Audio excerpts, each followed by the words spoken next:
Hey, welcome back to my channel. So if you don't know, I recently made a video about a transphobic book, and that book was read to children and it was pushed to children, and it's a very weird book. It's synonymous for transgender. Anyways, Matt Walsh responded to my video, and Matt Walsh, you are the first person to ever respond to one of my videos, so you've got balls. I would say they're bigger than mine, but I get to choose the size.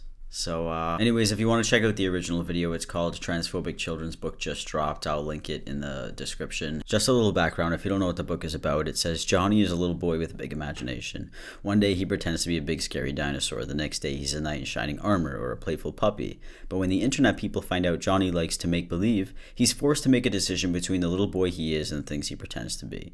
And he's not allowed to change his mind. So this video is called Responding to Transgender YouTuber Allies Who Hate My Children's Book. Yes, I am a transgender YouTuber ally.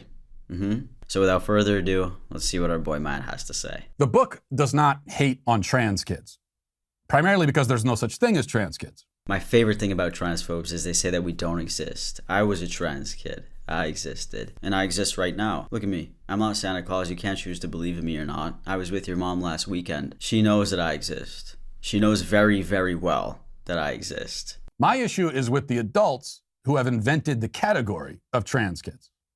So if I'm hating on anyone, it's them, because they're morally debased child abusers. Hopefully that clears that up. Do you know how gender dysphoria works? You can feel it at a very young age. It's not that shocking. The reason that trans kids don't come out is because they don't think they'll be taken seriously. That's why I never came out when I was younger. I was scared because it's not a normal thing. It's not something that happens in everyday life. We're very scared to come out. That doesn't mean that we don't know that we're trans. Now we have YouTuber Sam Collins. Sam has a larger presence on YouTube, over 800,000 subscribers. Let's see what Sam has to offer. One of my favorite things about you, man, is the fact that you will not use he, him pronouns for me. Like, could you imagine that being 30-something years old and you're that pissed off that somebody else is living differently than you? So you can't even use the pronoun? I don't know, man. It's fucking weird. And a simple procedure cuts feet into fins. The doctor wants to cut into Johnny and make him into a walrus. Ah, there it is. The whole mutilation thing. Because we chop ourselves up. Remember, when we have surgeries, we're mutilating ourselves and we're chopping ourselves up. It's also funny because this book is about a child, and I've said over and over again, and many trans people have said that children don't get surgeries. We could say it 1,000 times, but these people still just choose not to believe what we say. It's really funny because this can be explained with just one simple thought. Children don't get surgery, right? How would you ever have surgery when you're not fully developed anyways? You can't cut this off if it's not there. So please explain to me how these children are getting surgeries. Happily, I'll explain it. A few points here. First, I'm just going to take a wild guess right here, all right? He is not going to tell me. He's not going to respond to that. He's going to say some completely different point. No, I don't think that when trans people have surgery, they're mutilating themselves. Because if you have a trans person who has gallbladder surgery or gets their ACL repaired or has heart surgery, I wouldn't call that mutilation.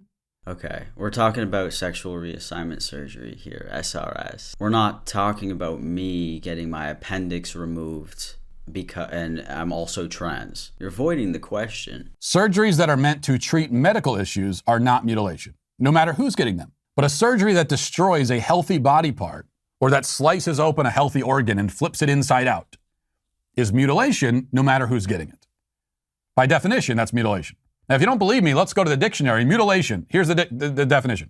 An act or instance of destroying, removing, or severely damaging a limb or other body part of a person or animal. Yeah, you're right. Let's see the definitions that I found too. To damage something severely, especially by violently removing a part. Inflict a violent and disfiguring injury on. Inflict serious damage on. You know what? And that brings a question to my mind. Does this look like mutilation to you?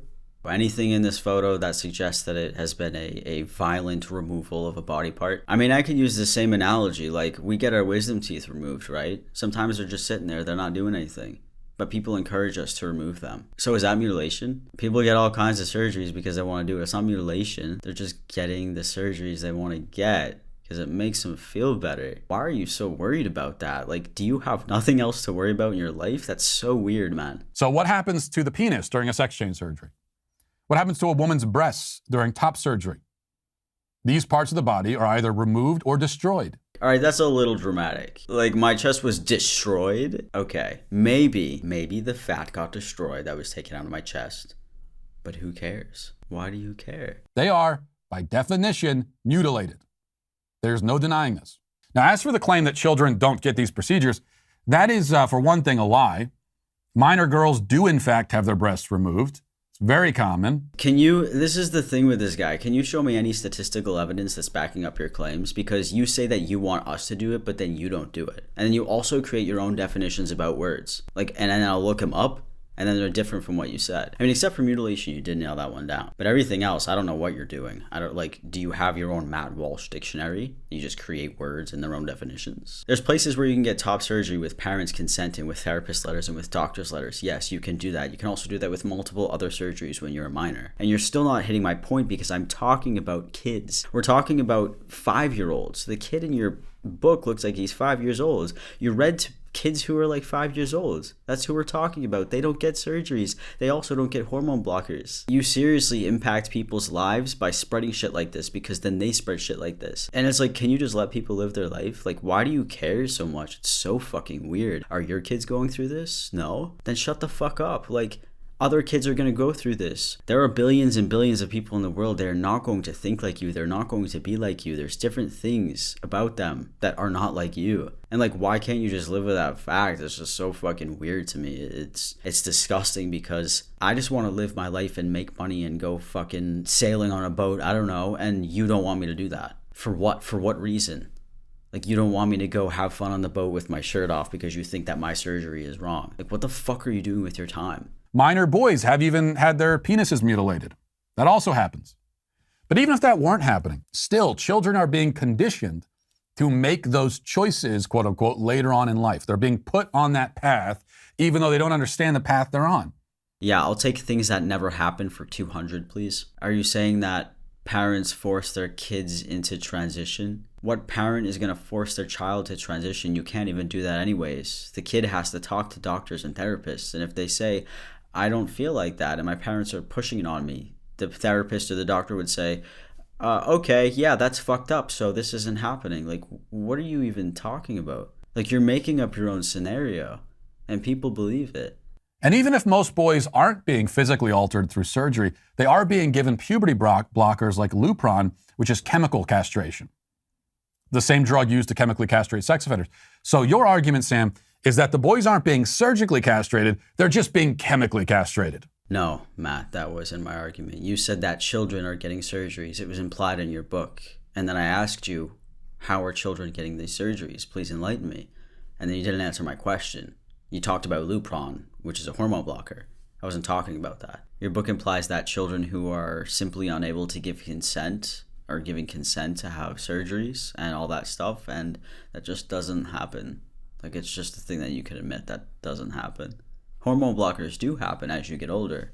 Could be like 12, 13, whatever, to slow down the process. So if you're still really thinking about it, you can make the decision to go on hormones, or to be like, actually, yeah, I fucked up and I'm not going to transition. So yeah, I don't really know what else to say. That was just really weird. I don't know. You deflected my entire point. And thanks for trying to answer my question, I guess, but you didn't. I think we can all agree that children are not having surgeries.